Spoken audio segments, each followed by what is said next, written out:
ಸ್ನೇಹಿತರೆ ಎಲ್ಲರಿಗೂ ನಮಸ್ಕಾರ. ನಾನು ಪ್ರಶಾಂತ್. ನೋಡಿ ಸ್ನೇಹಿತರೆ, 2025 ಮತ್ತು 26ನೇ ಸಾಲಿನ ಬಜೆಟ್ ಮಂಡನೆಯಲ್ಲಿ ಚಿನ್ನದ ದರದ ಬಗ್ಗೆ ಮಾತಾಡಿದ್ದಾರೆ. 10 ಗ್ರಾಂ ಚಿನ್ನಕ್ಕೆ 50,000 ರೂಪಾಯಿ. ಈ ಒಂದು ಮಾಹಿತಿ ಕೇಳಿದ್ರೆ ನಮಗೆ ಖುಷಿ ಆಗತ್ತೆ. ನೋಡಿ ಸ್ನೇಹಿತರೆ, ನಮ್ಮ ಒಂದು ಭಾರತದಲ್ಲಿ ಚಿನ್ನ ಧರಿಸದೇ ಇರುವಂತ ವ್ಯಕ್ತಿಗಳೇ ಎಲ್ಲ ಸಣ್ಣ ಯುವಕರಿಂದ ದೊಡ್ಡವ್ರ ತನಕ ಈ ಒಂದು ಚಿನ್ನ ಬೇಕಾಗತ್ತೆ, ಬಂಗಾರ ಬೇಕಾಗತ್ತೆ, ಬೆಳ್ಳಿ ಬೇಕಾಗತ್ತೆ. ಅತಿ ಕಿಮ್ಮತ್ನಲ್ಲಿರುವಂತ ವಸ್ತು ಅಂದ್ರೆ ಈ ಒಂದು ಬೆಳ್ಳಿ, ಬಂಗಾರ, ಅದೇ ರೀತಿಯಾಗಿ ಚಿನ್ನ. ಈ ಒಂದು ಚಿನ್ನದ ದರ ತುಂಬಾ ಜನ ಇಳಿಕೆ ಆಗ್ಬೇಕಂತ ಒಂದು ಕನಸು ಕಾಣ್ತಾ ಇದ್ದಾರೆ.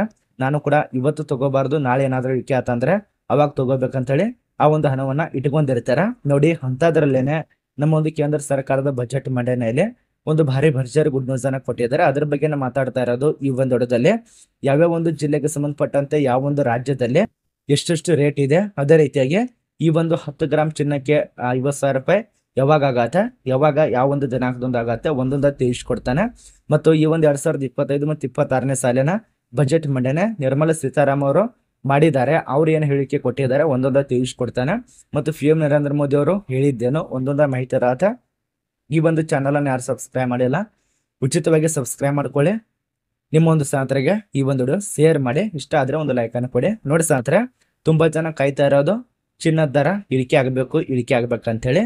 ಆದ್ರೆ ಮೊದಲಿಗೆ ಎಷ್ಟಿತ್ತು ಹೇಳಿ, ಸುಮಾರು ನನಗನ್ಸು ಮಟ್ಟಿಗೆ ನಾನು ಹುಟ್ಟಿದ್ದಾನೆ ಅಂದ್ರೆ ಸುಮಾರು 15,000 ತನಕ ಆ ಒಂದು ಚಿನ್ನದ ಒಂದು ಬಂಗಾರ ದರ ಆಯ್ತು. ಆದ್ರೆ ಈಗ ನೋಡಿದ್ರೆ ಸುಮಾರು 74-75 ತನಕ ರೇಟ್ ಆಗಿದೆ. 10 ಗ್ರಾಮ್ಗೆ ಅಷ್ಟಷ್ಟು ಈ ಒಂದು ರೇಟ್ ಆಗಿದೆ. ಇನ್ನ ಬರಬರ್ತಾ 1 ಲಕ್ಷ ತನಕ ಕೂಡ ಹೋಗಬಹುದು. ಆದ್ರೆ ಇಲ್ಲಿ ಬ್ರೇಕ್ ಹಾಕುವ ಸಾಧ್ಯತೆ ಇರತ್ತೆ. 1 ಲಕ್ಷ ಅಂತ ದಾಟುವಂತ ಅವಕಾಶ ಕೊಡೋದಲ್ಲ ಈ ಒಂದು ಸರ್ಕಾರದವರು. ನೋಡಿ, ನಮ್ಮ ಒಂದು ಭಾರತದಲ್ಲಿ ಅತಿ ಮೌಲ್ಯವಾದದ್ದು ವಸ್ತು ಅಂದ್ರೆ ಈ ಒಂದು ಬೆಳ್ಳಿ, ಬಂಗಾರ, ಚಿನ್ನ. ಇಷ್ಟು ಸ್ನೇಹಿತರೆ, ಇದರಲ್ಲಿ ಯಾವ ರೀತಿಯಾಗಿ ಉಪಯೋಗ ಆಗತ್ತ ಅಂದ್ರೆ, ಏನಾದ್ರು ನಿಮ್ಮ ಮನೆಯಲ್ಲಿ ಏನಾದ್ರು ಹಣ ಇರ್ಲಿಲ್ಲ ಅಂದ್ರೆ ಆ ಒಂದು ಚಿನ್ನ ತಗೊಂಡಿರ್ತಾರಲ್ಲ, ಅದೇ ಒಂದು ಬ್ಯಾಂಕ್ ನಲ್ಲಿ ಇಟ್ಟು ಲೋನ್ ಅನ್ನ ತಗೋಬಹುದು. ಅದೇ ರೀತಿಯಾಗಿ ಆ ಒಂದು ಹಣದಿಂದ ಏನಾದ್ರು ನೀವು ಬಿಸ್ನೆಸ್ ಅನ್ನ ಸ್ಟಾರ್ಟ್ ಮಾಡಬಹುದು. ಅದೇ ರೀತಿಯಾಗಿ ಆ ಒಂದು ಚಿನ್ನ ತಗೊಂಡಿರ್ತೀರ. ಈಗ 50,000 ರೂಪಾಯಿ ಇದೆ ಅಂತ ಅನ್ಕೊಳ್ಳಿ, ಪ್ರಸ್ತುತದಲ್ಲಿ ಈಗೆಲ್ಲ, ಆದ್ರೆ ಇದೆ ಅಂತ ಅನ್ಕೊಳ್ಳಿ.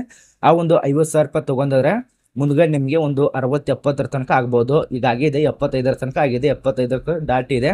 ಆದ್ರೆ ಈಗ ಸುಮಾರು 90 ತನಕ ಆಗ್ಬಹುದು. 50,000ದಲ್ಲಿ 10 ಗ್ರಾಂ ಚಿನ್ನ ತಗೊಂಡಿರ್ತಾರೆ. ಆದ್ರೆ ಮುಂದ್ಗಡೆ ಬರ್ಬರ್ತಾ ಮುಂದ್ಗಡೆ 80-90 ಆತಂದ್ರೆ ಆಗ ಏನಾದ್ರು ಮಾರಕ್ ಹೋದ್ರೆ ಇದಕ್ಕಿಂತ ನಿಮ್ಗೆ ಸ್ವಲ್ಪ ಜಾಸ್ತಿ ಹಣ ಬರತ್ತೆ. ಈ ರೀತಿಯಾಗಿ ಆ ಒಂದು ವಿಷಯಕ್ಕಾಗಿ ಎಲ್ಲರೂ ಕೂಡ ಈ ಒಂದು ಚಿನ್ನ ತಗೊಳ್ತಾರೆ.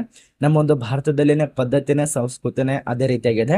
ಚಿನ್ನ, ಒಡವೆ, ಅದೇ ರೀತಿಯಾಗಿ ಆಭರಣಗಳು ಮೈ ಮೇಲೆ ಇದ್ರೇನೆ ಚಂದ, ಇರ್ಲಿಲ್ಲ ಅಂದ್ರೆ ಯಾವುದೇ ವಸ್ತುಗೂ ಕಿಮ್ಮತ್ತಿರಲ್ಲ ಅಂತ ದೊಡ್ಡವರು ಹೇಳಿದ್ದಾರೆ. ನೋಡಿ ಸ್ನೇಹಿತರೆ, ಈಗ ಈ ಒಂದು ಕೇಂದ್ರ ಸರ್ಕಾರದ ಘೋಷಣೆ ಮಾಡಿದಂತ ವಿಷಯಕ್ಕೆ ಬಂದ್ಬಿಡ್ತಾನೆ. ನೋಡಿ, ತುಂಬಾ ಜನ ಈ ರೀತಿಯಾಗಿ ಹೇಳ್ತಿದ್ದಾರೆ.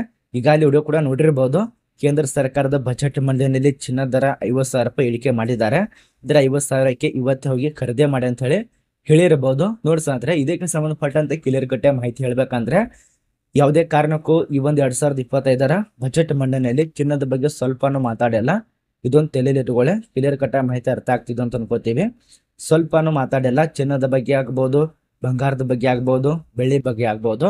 10 ಗ್ರಾಮ್ಗೆ ಇಷ್ಟೇ ಮಾಡಿ ಅಂತ ಹೇಳಿ ಯಾವುದೇ ಕಾರಣಕ್ಕೂ ಮಾತಾಡಲ್ಲ. ಆಗೇನಿದೆಯಲ್ಲ, ಪ್ರಸ್ತುತ ರೇಟು 70 ಮೇಲಿದೆ. ಈಗ 70,000 ಮೇಲಿದೆ. ಅದು ಹೆಚ್ಚಿಗೆನಾಗುತ್ತೆ ಹೊರತು ಕಡಿಮೆ ಅಂತ ಆಗೋದಿಲ್ಲ. ಯಾಕಂದ್ರೆ ಈಗ ಮೇಲೆ ಹೆಚ್ಚಿಗೆ ಆಗ್ತಾ ಇದೆ ಹೊರತು ಕಡಿಮೆ ಆಗೋದಿಲ್ಲ. ಈಗಲೇ ಪ್ರಸ್ತುತದಲ್ಲಿ ಎಷ್ಟು ರೇಟ್ ಇದೆ ಅದನ್ನ ತೆಗೆದಿಟ್ಕೋಬಹುದು. ನೀವು ಕೂಡ ತಗೊಳ್ಳಿ. ಯಾಕಂದ್ರೆ ಮುಂದ್ಗಡೆ 80-90 1 ಲಕ್ಷ ಕೂಡ ಆಗುವ ಸಾಧ್ಯತೆ ಇರತ್ತೆ. ಈಗ ಏನಾದ್ರೂ ಹೆಚ್ಚಿಗೆ ಆಗ್ತಾ ಹೋತಂದ್ರೆ ಮುಂದ್ಗಡೆ ತುಂಬಾ ಅಂದ್ರೆ ತುಂಬಾ ಕಷ್ಟ ಆಗತ್ತೆ. ಈಗ ಯಾರ್ಯಾರು ಇಟ್ಕೊಂಡಿರ್ತಾರಲ್ಲ ಅವ್ರಿಗೆ ಖುಷಿ ವಿಚಾರ. ಮುಂದ್ಗಡೆ ಅದೇ ಒಂದು ರೇಟ್ ನೀವೇನ್ ತಗೊಂಡಿರ್ತಾರಲ್ಲ ಅದನ್ನ ಕೊಟ್ಟು ಮತ್ತೆ ಅದಕ್ಕಿಂತ ಜಾಸ್ತಿ ಅಮೌಂಟ್ ಅನ್ನು ತಗೊಳ್ಬಹುದು. ಈ ರೀತಿಯಾಗಿ ಆಗತ್ತೆ.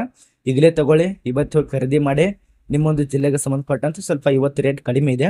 ಒಂದು ವೀಕ್ಷಕರೇ, ಸುಮಾರು 3,000 ತನಕ ಇಳಿಕೆ ಮಾಡಿದ್ದಾರೆ. ಅದೇ ಒಂದು ಕಾರಣಕ್ಕೆ ವಿಡಿಯೋ ಮಾಡಿ ತಿಳಿಸ್ಕೊಟ್ಟಿದ್ದಾನೆ. ವಿಡಿಯೋ ಶೇರ್ ಮಾಡಿ ಹೆಚ್ಚಿನ ಜನರಿಗೆ.